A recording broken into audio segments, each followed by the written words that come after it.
Bonjour les gens. Bonjour les gens, c'est parti. Avril Astro. Avril Astro. Qu'est-ce que je voulais vous dire de plus? Bah rien. Avril Astro, vous savez comment ça fonctionne? C'est comme tout. Non, c'est celui-là. C'est lequel? Eh ben, on va prendre celui-là. Avril Astro, donc ça vous parle pas, c'est le plus important. Si ça vous parle pas, c'est que c'est pas pour vous, point. Vous regardez votre ascendant, votre signe lunaire, et voilà. Et nous sommes avec les béliers, donc. Et nous sommes partis. Alors. Avril 2022, bélier, il y a une carte vous voyez ce que je veux dire. On peut se tromper ici, soit on a beaucoup de possibilités, et justement peut-être qu'on a beaucoup de possibilités, alors je sais pas dans quel domaine, mais on peut être dans une certaine illusion et se tromper. Il y a peut-être des choix à faire et qui sont pas si simples que ça. Bon, on va voir si ça revient surtout, hein. On va pas se baser sur cette carte-là. Hop. Tiens donc. Alors, la grande prêtresse en dos de deck. La grande prêtresse, je suis au deuxième tirage, elle était déjà dans le premier tirage. La grande prêtresse, c'est votre intuition, c'est votre reliance. Pour moi, c'est la médiumnité, hein, qui est présente chez tout le monde. C'est le savoir, c'est tout ce qui est un peu mystérieux. Ok. On a le pendu derrière, le pendu qui demande justement de prendre peut-être du recul et peut-être de prendre conscience de quelque chose de plus grand qui est là pour vous et qui vous aide. La grande prêtresse, avant tout, c'est de s'écouter, d'écouter son intuition, on va le dire comme ça. Bon, décidément, là, vous êtes... J'allais dire vous êtes dans les majeurs, mais oui, parce que... voilà. Là, on en a deux, déjà. Ok. Ok. Donc, le 7 de coupe, il est là. Ça, je le sentais bien venir. Ok. Il va vraiment falloir écouter la grande prêtresse ici, parce que... Waouh. Parce que... comment dire? Vous avez un tirage ami bélier qui est un peu... chaud. Alors... Je regarde juste un petit peu avant de commencer. Donc, majeur, des épées majeures, denier. Il n'y a pas de bâton, en fait, voilà, c'est ça. Il n'y a pas de bâton, la passion, l'élan de vie. Ici, on est beaucoup dans du sentimental. On est dans du sentimental. La grande prêtresse, écoutez votre cœur, écoutez votre intuition, votre âme. Vous mettez le mot que vous voulez. La carte centrale pour vous, ami bélier, c'est la mort. Donc on est bien sur une transformation radicale. Une transformation, c'est la mort. Il y a une renaissance derrière. Ça m'étonne pas, au vu des cartes qui sont dessous, on va le voir. Ok. Ce qui vous aide ici, la mort, elle est soutenue, si je puis dire, par une autre majeure qui est la tempérance, qui va vous apporter un certain équilibre. Un équilibre qui va peut-être aussi demander du temps, qui va temporiser les choses, on peut le dire comme ça, mais qui vous apportera plus tard, au fur et à mesure, un équilibre par rapport au côté brutal que peut avoir cette carte, cet arcane majeur. Ici, la tempérance, les choses vont se calmer. Non, les choses vont pas se calmer, c'est pas juste de le dire comme ça, donc je vais reprendre ma phrase. Là, vous vivez des choses. La tempérance vous aidera à les vivre d'une manière plus sereine, on va le dire comme ça. Ce qui est freiné, ce qui bloque ici, on a déjà cette carte-là. On va commencer avec celle-ci, la trahison. Cette carte, c'est je suis trahi, j'ai été trahi ou j'ai trahi. Et bon, c'est dans les deux sens, évidemment. Mais on a cette carte-là. C'est une carte aussi où on se dérobe. On part en pleine nuit parce que c'est trop difficile, on n'affronte pas les choses. Il y a quelque chose qui ne va pas ici et ça c'est bloqué qui plus est. Ok, on va tout lire et puis on va essayer de comprendre. Votre tirage, il n'est pas si... Bon. Niveau relationnel, sentimental, familial, le 3 d'épée. Alors le 3 d'épée, donc là, vous le voyez, le 3 d'épée, vous comprenez bien que c'est le cœur qui est cassé, broyé. C'est une carte de rupture éventuellement, qui peut résonner avec cette carte de trahison. On a une carte de triangulaire après, hein. Donc sentimentalement ça peut être ça, ça peut venir d'ailleurs, mais ici c'est lourd. Je sais pas quel terme employer, on va employer ce terme-là. C'est lourd et ça provoque bien cette transformation. C'est pour ça qu'il y a un côté quand même brutal, alors le terme est mal employé, mais peu importe, parce que cet arcane arrive parce que vous n'avez pas le choix. Alors je sais pas ce qui s'est passé, mais là, il y a une déception grande. On continue, on va faire le point de toute façon sur tout ça. Ouais, je regarde tout là, c'est partout, hein. Donc à côté, je vous parlais de cette carte où on peut se tromper. Alors ici, on est dans le relationnel, ici on est dans la matière, dans le concret. Mais j'ai l'impression que tout est basé ici et que même la troisième case que je mets, qui parle de la vie intérieure, elle nous parle de la même chose ici. Ici, l'illusion, on se trompe, on a il y a 7 coupes, dans chaque coupe il y a une possibilité. Et ça peut être bien ou ça peut être pas bon du tout. Cette carte-là, pour moi ici, elle veut surtout dire qu'on peut se tromper. Sauf que si justement on écoute la grande prêtresse, si vous vous écoutez, vous ne vous tromperez pas. Hein. Pardon, vous n'allez pas vous tromper parce que vous ferez le bon choix. J'ai l'impression qu'il y a un choix à faire ici. Derrière, on a le pendu, hein. On a le pendu derrière, le pendu qui doit prendre plus de recul justement pour faire peut-être un choix aussi justement. Ok. Qu'est-ce qu'on a au niveau de la vie intérieure? On va rester sur les coupes. Et puis on a la carte de l'enfance, de l'innocence, de la nostalgie.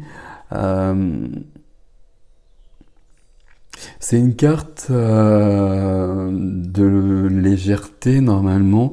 Je la ressens pas trop comme ça. C'est une carte qui n'est pas si simple que ça pour moi, et surtout quand elle est sur cette ligne comme ça ici, avec le cœur ici, parce que c'est l'enfance, c'est le cœur, donc ça pourrait être une carte de joie, etc., des choses de ce niveau-là, mais par rapport à ce tirage-là, ici, on a besoin de retrouver une certaine innocence.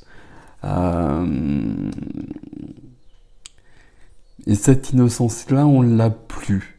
Alors soit on l'a perdue parce qu'on a fait des choses, ou soit on l'a perdue parce qu'on nous l'a volée. Il y a une histoire de trahison là, clairement, qui est là. Et en plus, on voit pas forcément tout. Bon, on va continuer, on va tout lire et puis on va décortiquer tout ça. Parce que là, dans le défi, on nous parle vraiment de la même chose. Le défi, ici, il va falloir être droit, être aligné. Pour moi, cette carte-là, c'est une carte où on est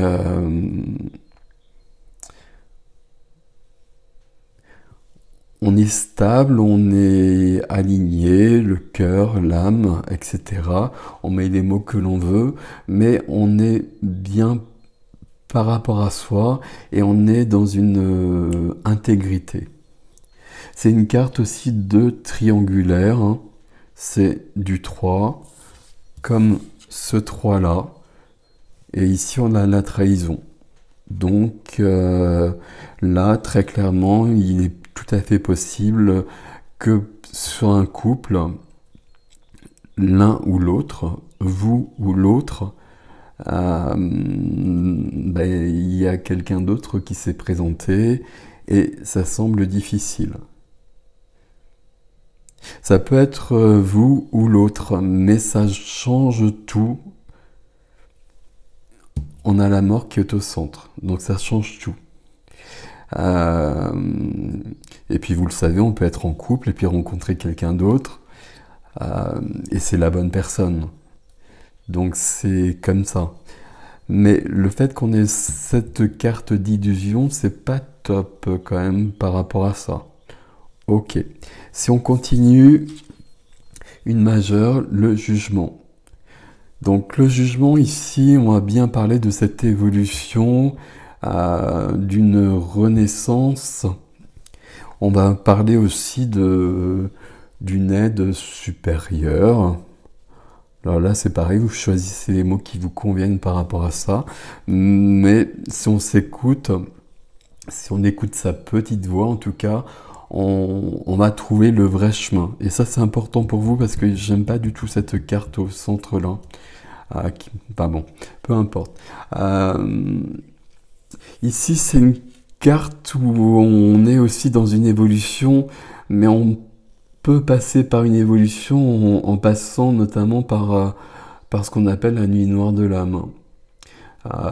C'est une carte qui concerne les relations d'âme, donc c'est peut-être le cas pour vous. Les relations d'âme, toutes les relations en quelque sorte sont des relations d'âme de toute façon. Mais il y a cette transformation, cette évolution, cette belle évolution même je peux dire, mais qui passe par quand même quelque chose d'assez lourd. Je peux pas dire autre chose parce que pour moi le 3 d'épée c'est quand même la carte la moins sympathique du tarot. Et quand on a la mort qui est la première des cartes, la carte centrale du tirage, pour moi ici, ça veut dire que ça a provoqué quelque chose et qu'on essaye de s'adapter à ça. Et la trahison, j'ai l'impression que vous la subissez, enfin qu'elle vient pas de vous en fait, qu'elle vient bien de quelqu'un d'autre, que ça provoque ce cœur broyé, peut-être une rupture pour certains. Ça peut être sentimental, mais ça peut être très bien aussi familial ou même d'un ami très proche.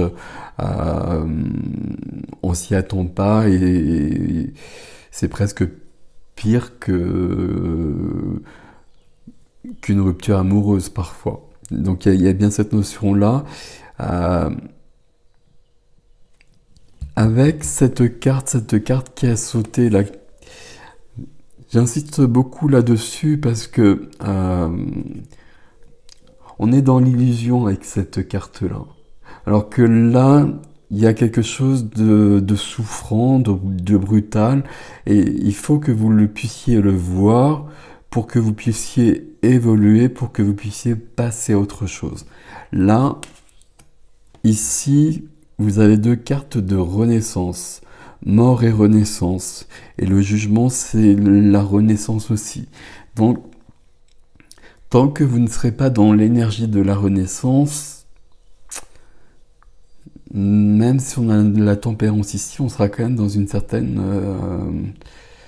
souffrance. Donc il faut vraiment voir les choses telles qu'elles sont. Et on le voit dans le défi aussi, parce qu'on a le roi d'épée qui est là. Le roi d'épée, c'est une énergie où on est dans le mental. On est, j'allais dire dans l'ego, mais l'ego qui nous sert et qui va nous permettre d'avancer justement. Le roi d'épée, il n'y a pas d'émotionnel avec le roi d'épée. Ça, c'est important de bien le percevoir par rapport à ça notamment. Le roi d'épée, il va faire le bilan des choses, il va prendre du recul, il va analyser. C'est quelqu'un d'intellectuel, c'est quelqu'un d'objectif, c'est quelqu'un de réaliste. Et c'est quelqu'un qui va prendre des décisions, c'est quelqu'un qui a l'épée, et l'épée de la justice éventuellement. Donc il y a vraiment cette notion qui est importante ici. Le roi des... Si on regarde votre défi, il y a cette notion de retrouver un alignement, de retrouver son intégrité. Alors quand je dis retrouver son intégrité, c'est retrouver son ancrage, être bien avec soi-même, être droit, ne pas être dans la souffrance, etc., etc. C'est un défi ici parce que là, visiblement, c'est chaud. La deuxième carte qui nous parle d'évolution, qui nous parle de renaissance. Donc il y a bien une transformation que vous ne pouvez pas éviter. On le sait depuis le départ, on le sait depuis la première carte. Et il faut accompagner cette transformation. Il n'y a pas le choix. Je ne peux pas le dire autrement, il n'y a pas le choix. Il y a quelque chose qui se passe de l'ordre de la trahison qui est douloureux pour vous. Je ne peux pas le dire autrement non plus, je suis désolé. Et il y a cette notion d'en prendre conscience, de ne pas être dans quelque chose où on va s'illusionner en se disant que ça va s'arranger peut-être par exemple. Il faut mieux voir les choses en face et c'est ce qu'il fait notre ami ici. Et là, vous avez la possibilité d'une renaissance comme ici. Et c'est vers quoi il faut absolument aller. La grande prêtresse vous aide à cela. Mais vous pouvez vraiment passer par quelque chose où on perd la nuit noire de l'âme. Souvent, je dis que c'est pire que la mort. Et puis pas que la carte, hein, je dis pire que la mort, la vraie mort, si je puis dire. Parce qu'on perd tout ce qu'on a, toutes ses croyances, tout ce qui faisait notre vie, et puis tout d'un coup, il n'y a plus rien. Il n'y a plus rien qui fonctionne, et il faut tout reconstruire, et on a perdu toutes ses bases, on n'a plus aucun repère. Donc c'est vraiment... c'est la mort de l'ego pour renaître différemment. Sauf qu'ici, si c'est le cas, j'ai l'impression que ça vient d'une trahison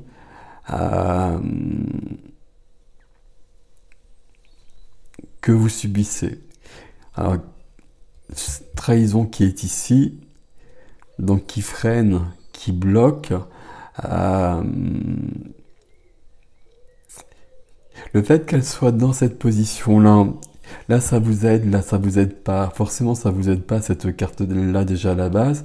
Mais par exemple, si elle était ici, ben, vous en auriez pleinement conscience et ce serait acté, ce serait pris en compte. Tandis que là, on peut ne pas en avoir conscience, on peut éventuellement ne pas le voir, et puis surtout, on peut espérer des choses qui ne se feront pas. On peut espérer que ça va s'arranger, par exemple. Alors, je sais pas, c'est vous qui saurez mieux que moi. Vous laisserez dans les commentaires justement comment ça vous parle. Mais on peut s'illusionner sur le fait qu'il y a quelque chose qui va s'arranger euh, au niveau peut-être au niveau du couple avec une troisième personne, que c'est passager, etc. Alors que non, là on va passer à autre chose. Là c'est là, c'est là, c'est là, c'est là. Ce qui va vous aider, c'est dans le défi, c'est de prendre l'énergie du roi d'épée. Le roi d'épée, il n'y a pas d'énergie, il n'y a pas il y a pas le cœur, mais c'est bien. Il n'y a pas d'émotionnel. Le roi d'épée, il va voir la situation avec objectivité, il va poser le pour, le contre, il va avoir du recul, et puis à partir de là, il va poser des actions. Et puis les actions du roi d'épée, le roi d'épée, il a son épée. Et c'est l'épée de la justice, comme je vous le disais. Donc il va trancher si c'est nécessaire. À mon avis, c'est nécessaire ici. Voilà, je vais pas... vous savez comment ça fonctionne, il y a des tirages, je ne peux pas vous dire... voilà. Là, il y a quelque chose qui se passe pour vous, les amis béliers, au mois d'avril.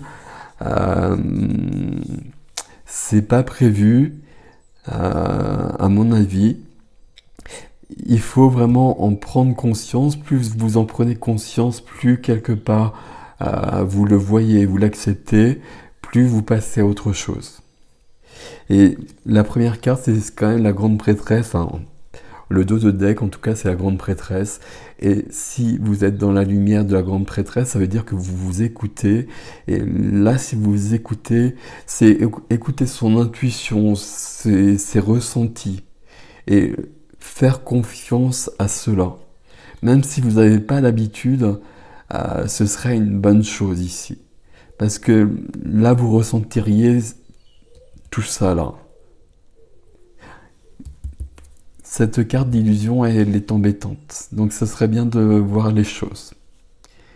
Voilà, voilà mes amis. Prenez soin de vous. Je vais continuer donc avec l'extension. Donc si vous voulez la voir, vous me retrouvez sur mon site. Pour tous les autres, je vous souhaite un beau mois d'avril, quoi qu'il en soit, de toute façon. Il y a la renaissance qui est promise, hein. Mais c'est quand même une transformation. Elle est un peu brutale, visiblement. Ici, il y a quand même beaucoup de cartes. Voilà.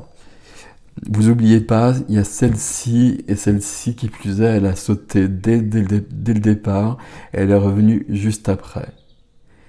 Et celle-ci, le mot-clé à retenir par rapport à celle-là, c'est l'illusion. C'est le fait de pouvoir se tromper, de s'illusionner sur les choses.